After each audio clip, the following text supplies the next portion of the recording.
Hi friend, David here from Learn Christmas Lighting, and in this video we're going to talk about the gear. Specifically, what gear do you need to make a Christmas light show happen?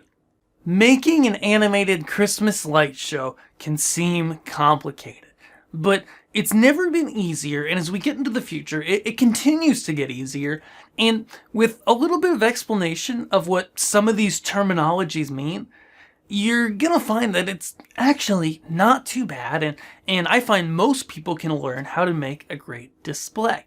So how do you get started? What gear do you need to make this stuff work? Well, if you've watched, first of all, we're gonna start at the output end, at the lights on your display, on your house, or your business, or whatever, and we're gonna work backwards from there, because I think it's a cool idea to start with the lights. So, lights are the first thing that you get.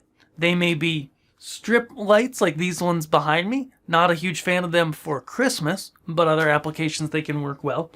Or more commonly, they can be these pixel nodes that look like this. These are just wired together, little individual pixels, and each one of these lights can actually light up differently and in a different color. Okay, they take in their power and data through these little waterproof plugs, and then we place them on our house, on our display, in what's called props. Now, props can be any sort of way of basically shaping these pixels.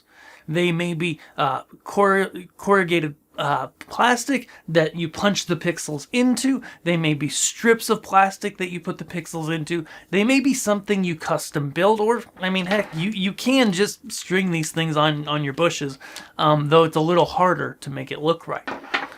Next, from there, gear-wise, we apply power and control to these pixels. Now, something you'd want to know about these pixels is that the information, the data protocol that these pixels use isn't great over long distances.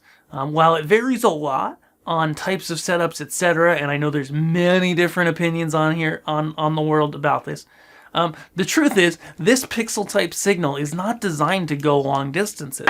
And so anything over 25 feet could be asking for trouble. Sure, you can get away with much longer sometimes, but I like making things stress-free here.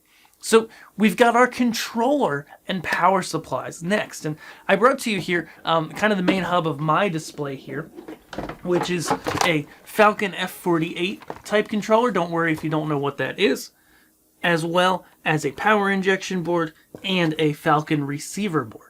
And so this is the main hub of my display, and there's also a power supply in here, okay? And so this guy is the main hub of my display. It's kind of what gives the signal to the lights so that the individual pixels know what to do. They get this information and they get their power, which is a low voltage 12 volt power or 5 volt, or sometimes 24 volt. And they get that from this controller, okay, and power supply. They're both inside this waterproof cable guard box. Now, from the controller, this is not where things originate, okay? The controller is just another piece of the puzzle. And so where the information originates is it actually plays, generally for a Christmas light show, off of a computer. Hopefully you can see this. I know it's a little bit dark, but this is a Raspberry Pi microcomputer. I'm just a small computer, but you can use a Windows or Mac computer or a Raspberry Pi to play back your show. Any of these can do it just fine, and if you're using a PC or a Mac that you have around, it really doesn't require a beefy computer to play back a Christmas light show.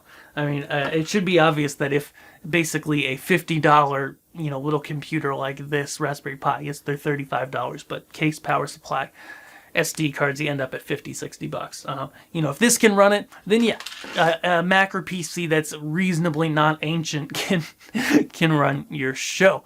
And, that's it. And so it doesn't have to be as complicated as it looks. And in fact, I want to get into your hands here. If you did like this video, be sure to subscribe. And then I want to get into your hands my free guide, 3 things you really need to know before you begin your first Christmas lighting display. You can grab that over at learnchristmaslighting.com. Check out the link below and we'll get that right to you. Thank you so much, and I hope you've enjoyed this video. I'll see you again soon. Bye.